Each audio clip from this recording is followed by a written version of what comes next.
looks as though some taxpayers' money may have gone to groups who, well, frankly, quite like the Taliban. Not a great look, is it? Yes, of course, it's not a great look, as you said. But at that time, I read, of course, I read the report. I know the Musharraf Hussain for a number of years, and of course, at that time, perhaps when the Prevent give the 200,000 to gone in, may gone in the right direction. I have no idea, but now maybe man has been groomed or so and so and so. I cannot, of course, judge on that. However, if the Prevent give a 200,000 pound, 200,000 pound to a person which goes and do the extremism, this is somebody has to answer back. That means the Prevent has to say why he gave the 200,000 pound to the person which he was not reliable. This is a very important thing as to be. Okay, just to paraphrase there, what I think you seem to be saying is that Prevent needs to basically say, well, this is why we gave this individual the money, as opposed to maybe that individual accounting for the fact that he may or may not have supported the Taliban. Robert Oulds from the Bruise Group, I'll bring you in here.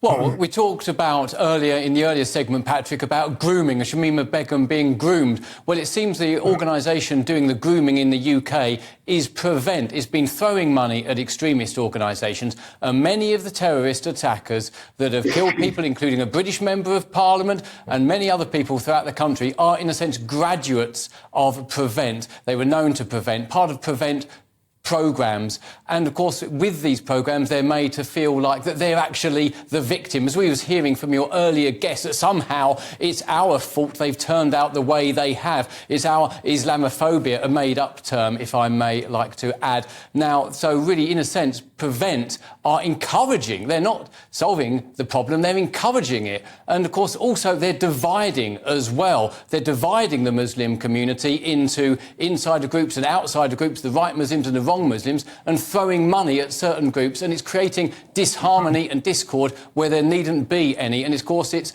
making people feel like they're victims and feel that they have a grievance against British society, and that's where the problem is. OK, Dr Sheik, I'll throw it your way. Do you think that Prevent or counter-terrorism measures are Islamophobic?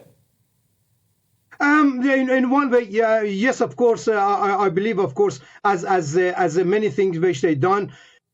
Prevent have been designed. I've been 20 years working with Prevent, and I help in the Prevent, or I give advice to the government or to the preventers how we can do it and how we can help to totally reduce to zero the extremism or the terrorism or so which you call it. But I believe, of course, yes, if you want to think the Prevent has been designed for the Muslim, there is nobody else is it there. I couldn't say, and the Christians, they say it is. Therefore, it has to be Islamophobic, because it goes against all Islam. What I can say, it is Islamophobic, and we tried again. It was horrible before.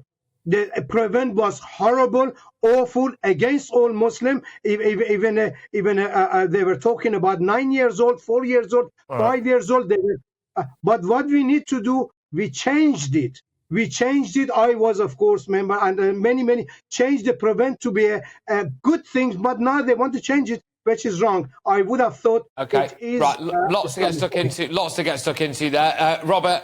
The implication there is that Prevent only focuses against radical Islam and is against all Muslims. Of course, none of that was true. Of course, Prevent actually is increasingly focusing on what they call far-right extremism. It doesn't necessarily mean anything as a term, but we know what kind of groups they are targeting. They're moving away, in a sense, from their essential core mission of dealing with Islamic extremism, that kind of terrorism, which still remains the biggest threat, and focusing on groups. And if Prevent carries on this way, they'll be targeting anyone who seems to identify as cisgender, is heterosexual, and in a marriage. That's the way Prevent are going. It's going increasingly politically correct and moving away from the focus of what it should be working on, which is actually identifying those in the community who then need, in various communities that need to be subject to the force of law if they are engaged in terrorism. And the way to beat terrorism is through intelligence, it is through effective security measures, effective security policing, and, of course, a swift response and locking people up. And the reason we have less terrorism now